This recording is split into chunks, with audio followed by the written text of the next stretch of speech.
בפני קפיצת מדרגה נוספת. אם עד היום התמודדנו על העיר החרדית השלישית, היום אנחנו נתמודד על העיר החרדית השנייה. נשמע קצת דמיוני, קצת מופרז, אבל בית שמש הולכת לעקוף את בני ברק. זה נשמע קצת דמיוני, זה נשמע קצת מוזר, אבל תזכרו ששמעתם את זה, בשביל זה אתם באים לכאן היום. ראש העיר יציג, יסייר, יציג את המפות, הרב מונטג. אנחנו עומדים לעקוף את בני ברק בגדול.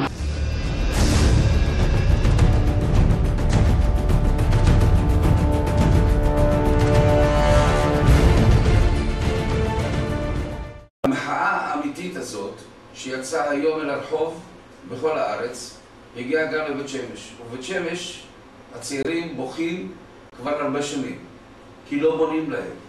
לא בונים להם לא בגלל שאין פתרון דיור, יש הרבה פתרונות.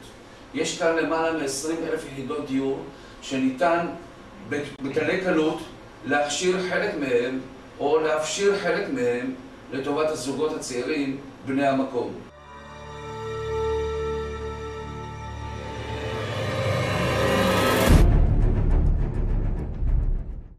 פתרונות דיור זה פשוט, אני קורא פה לביבי נתניהו ולאדון אטיאס ולאלי ישי וכל החבורה הזאת, שתבין שפה אנשים שירתו בצבא ונתנו את חייהם בצבא, והם מצפים מהם שיבואו ויתנו הצעות. העניין הזה שאנשים פה מחוסרי דיור וגרים מתחת לבניינים וכל מיני דירות שהם לא עומדים בזה, וכל הכסף של הסחירות הולך על הצבי במקום על המשכנתא.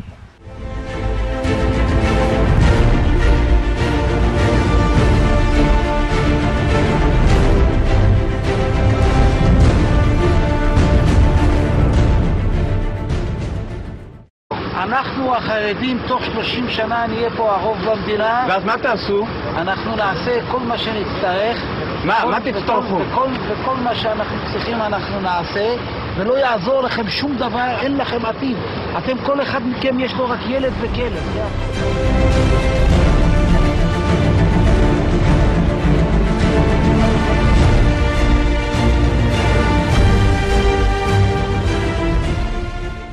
הליכוד. תושבי בית שמש מאז ומתמיד הייתה המעוז של הימין והמוביל בצורה הזאת בכל מדינת ישראל.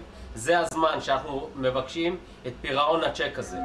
שנים רבות תמכנו בימין, אנחנו מבקשים עכשיו שנציגי תנועת הימין בכנסת יתמכו בנו ויתנו לנו את הגיבוי על מנת להוציא אותנו מהמצב העגום אליו נקלענו.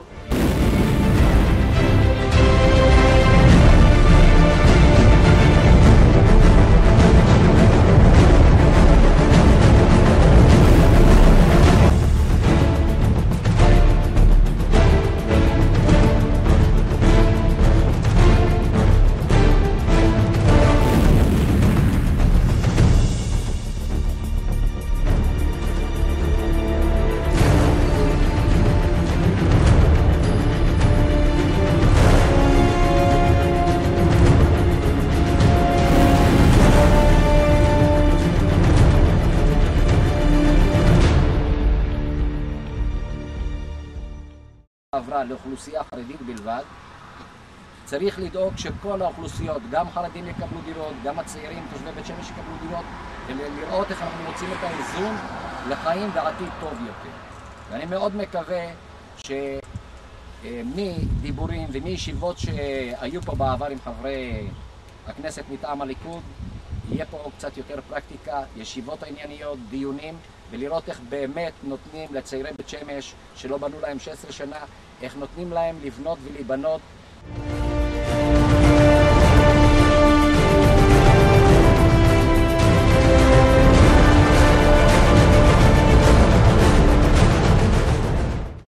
מכיוון שהציבור החרדי קיבל את גימל 1, 2,000 יחידות דיור, אנחנו מבקשים 2,000 יחידות דיור לציבור הכללי. צעירים, זוגות צעירים, יוצאי צבא, ובמחיר של דירה למשתכן, שזה מחיר שיכול לעלות בין 500,000 ל-600,000 שקל. זה מחיר סביר, שזוג צעיר יכול להרשות לעצמו לבוא ולקנות בבית שמש, המקום הכי יפה בארץ, עם עתודת קרקע הכי גבוהות.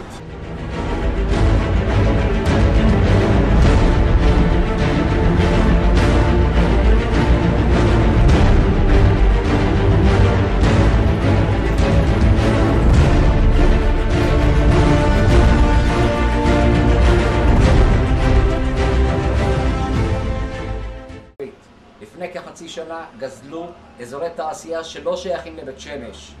בית שמש לא צריכה את השטחים של השכנים. אנחנו יכולים להסתדר עם אזורי תעשייה שלנו, לפתח אותם ולא להזדקק לגזל של שכנים. וזה מאוד חשוב לבוא ולפתור את המצוקה של בית שמש והאזור.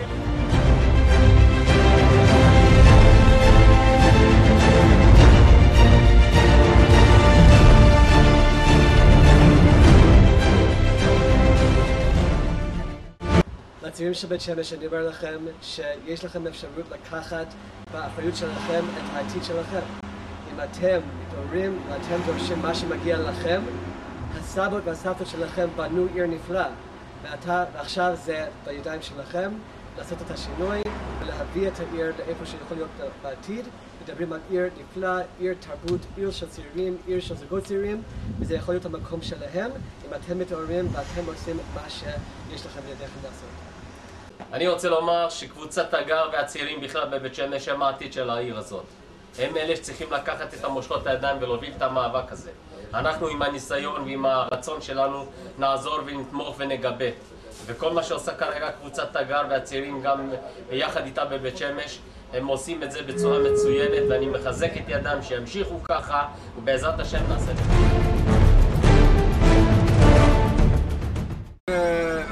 חברי כנסת של הליכוד, לשרים של הליכוד, זה הזמן, הפתרון הוא מיידי, רק צריך רצון, רק צריך להביא את ראש הממשלה וכל השותפים מהקואליציה, לתת בשורה לתושבי בית שמש, לצעירי בית שמש, ותיקי בית שמש, ואחרי זה בהמשך הדרך גם לכל התושבים בארץ ולכל הזוגות הצעירים שיכולים לבוא למקום נהדר, זה פשוט החלטה הגיונית, מתבקשת, והגיע הזמן לעשות את זה.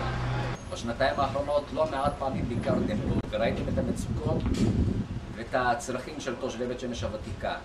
קרוב ל6,000 מצביעים בבחירות האחרונות שמו את הפתק ליכוד, והגיע הזמן שהם יהיו טיפה גאים בנבחרים ובמפלגה שאותה הם שמו בקלפי.